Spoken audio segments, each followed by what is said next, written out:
जय श्री हरि विष्णु जी। भक्ति अमृत रस चैनल में आपका स्वागत है। आज हम लेकर आए हैं पावन वैशाख मास कथा का 17वां अध्याय, जो जीवन के दुखों को दूर कर सुख समृद्धि प्रदान करता है।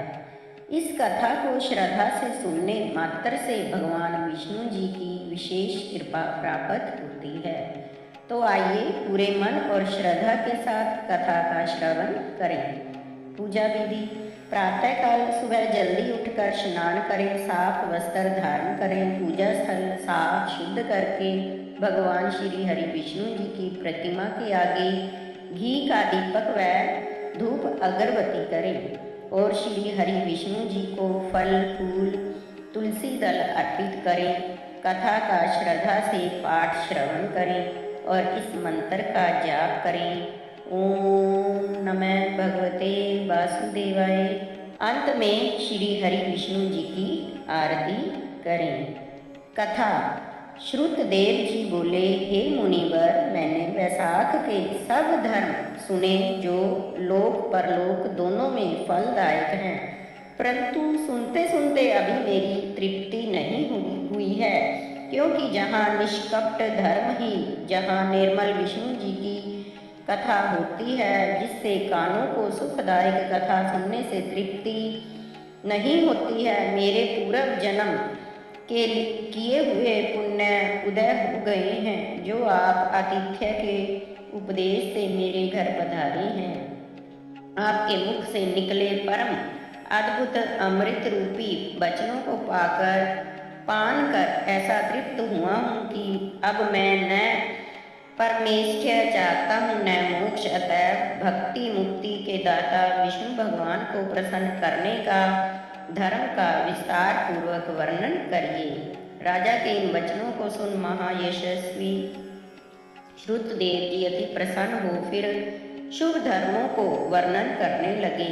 श्रुतदेव जी बोले, हे राजन, मैं पाप को नष्ट करने वाली एक कथा फिर कहता हूँ, तू चित्त ध्यान लगाकर सुन। यह कथा धर्म संबंधी मुनियों द्वारा प्रसिद्ध है।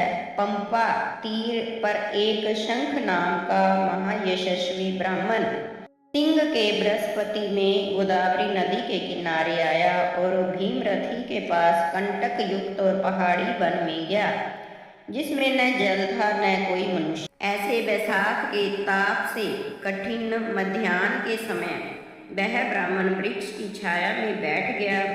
उसी समय एक दुराचारी व्याघ्र धनुष लेकर आता हुआ यह सब प्राणियों से घृणा करता था और साक्षात यमराज के समान था। इसमें सूर्य के समान प्रकाशमान कुंडलीधारी इस ब्राह्मण को देखकर बांध लिया और उसके कुंडल, जूता, छत्र, वृक्ष की माला, कमंडल सब छीन लिए। फिर छोड़कर बोला कि जा, चला जा। इस प्रकार उस दुष्ट से छूटकर ब्राह्मण मार्ग में चलने लगा, जहाँ सूर्य की किरणों से जलती हुई रेत बिछी थी, जिस पर पैर जल जाते हैं, पीने को जल नहीं मिलता। ऐसे कंटक युक्त वन में तिनकों की छाह किए वह ब्रह्मचारी कहीं बैठ कहीं ठहर जाएं और व्याकुल होकर हाय हाय करता था। शब्द को सुनकर वह व्याध शीघ्र ही उसके पास गया और मुनि को दोपहरी के दुख से उसके हृदय में दया उत्पन्न हुई। यह व्याध धर्म विमुख और पाप बुद्धि में रत था, परंतु दया करके मन ही मन कहने लगा कि मैंने जो अपने चोर धर्म से दूसरे वन में इससे लिया है, वह सब हमारी जाति का परम धर्म है, परंतु इसके दुख को दूर करने के निमित्त मैं इसे अपनी पुरानी जूता देता हूँ, जिससे उत्तम ब्राह्मण के पाँव की रक्षा हो जाएगी। मेरे पाँव में तो नई जूती है, अब पुरानी से कुछ भी प्रयोजन नहीं है, इसलिए ये अवश्य ही दे देनी चाहिए। मन में ऐसा विचार कर शीघ्र जावे उस ब्राह्मण को, जिसके पांव गर्म बालू से जल रहे हैं, दे दिया। उन जूतों को ले ब्राह्मण अत्यंत सुखी हो आशीर्वाद देने लगा कि सुखी हो, तूने वैशाख में जो यह दान किया है, इससे तेरे पुण्य हो आए। इस दान के प्रभाव से विष्णु भगवान दुर्बुद्धि व्याध पर भी प्रसन्न हो जाते हैं। जो सुख सब प्रकार की वस्तुओं के मिलने से होता है, वही मेरे लिए भी हुआ है।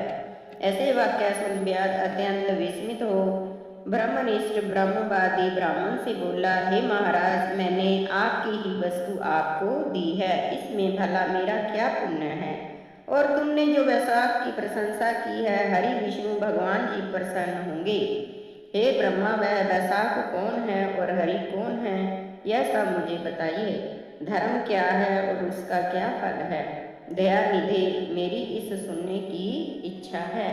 व्याध के ऐसे वचन सुनकर शंख प्रसन्न हुए और मन में विस्मय कर वैशाख की प्रशंसा को, इस लोगों की मूर्ख ने मुझे अभी पाद त्राण दे दिए।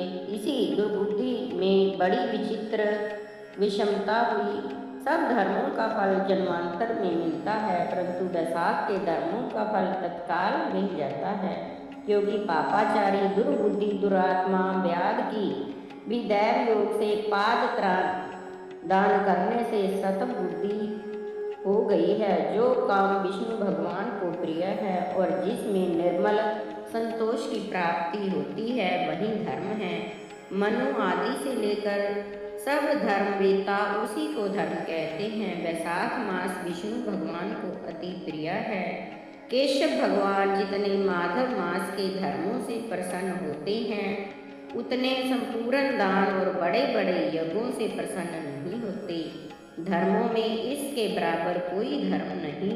गया मत जाओ, गंगा मत जाओ, प्रयाग और पुष्कर मत जाओ, गोदावरी तीर्थों में जाने की भी कुछ आवश्यकता नहीं है। वैशाख के धर्मों को निरूपण करने वाली कथा रूपी नदी में जो कोई स्नान करता है, विष्णु भगवान उसके हृदय में विराजते हैं। इस माधव मास में जो कृत्य थोड़े से धन से सिद्ध होते हैं, बहुत खर्च करने अथवा दान या धर्म से अथवा यज्ञों से सिद्ध नहीं होते। यह वैशाख मास पुण्य को बढ़ाने वाला है। इस मास में ताप के नाश करने वाली पादुका तूने मुझको दी है, इससे तेरे पूर्व जन्म के किए हुए सुकृत्य उदय हो गए हैं। हे व्याध, तेरे ऊपर भगवान विष्णु जी प्रसन्न हो गए। अब तुझे कल्याण की प्राप्ति होगी, नहीं तो तेरी ऐसी शुभ बुद्धि होनी कठिन थी। जब मुनीश्वर ऐसा कह रहे थे, उसी समय मृत्यु द्वारा प्रेरित बड़ा बलि सिंह व्याध के वध के लिए क्रोधित हो दौड़ता हुआ आया।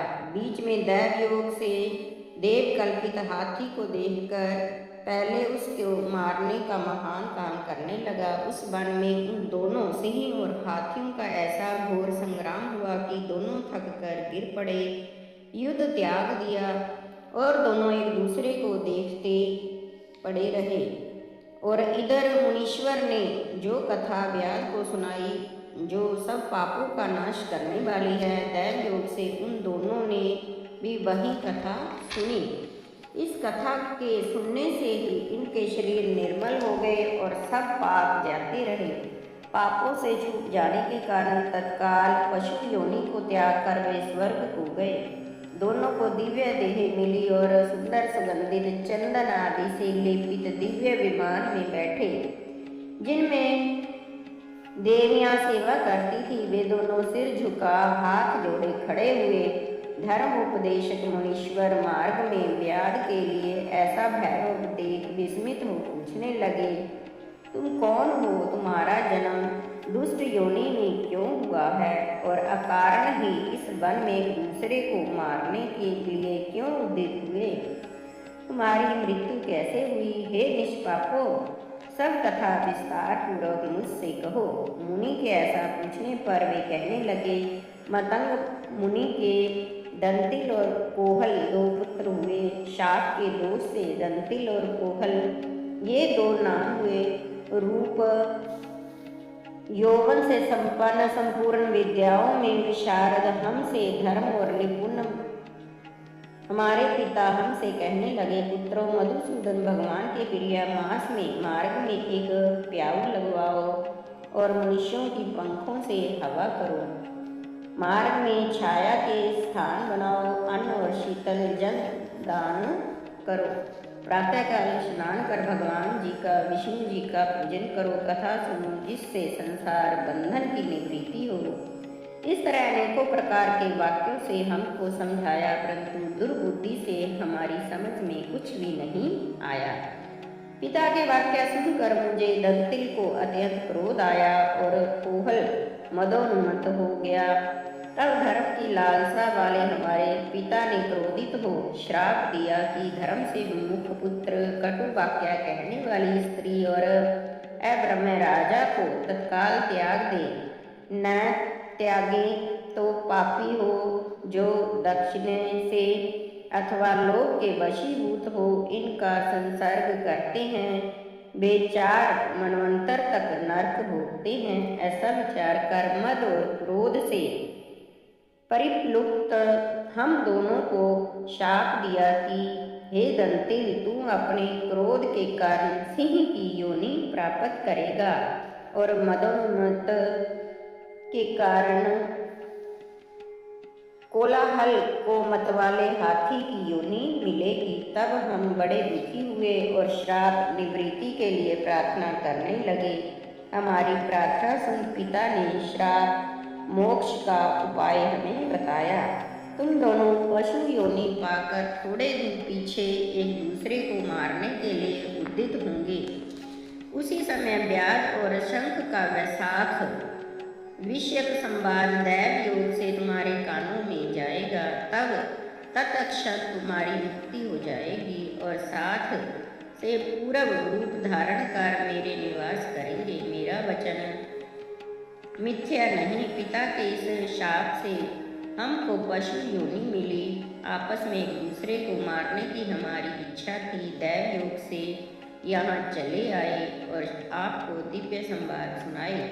उसी के प्रभाव से हमारी तत्काल मुक्ति हो गई। सब कथा कह दोनों ने ईश्वर को नमस्कार कर मुझसे आज्ञा मांग अपने पिता के पास चले गए। वह सब कथा दयानिधि मुनि ने व्याध को सुनाई।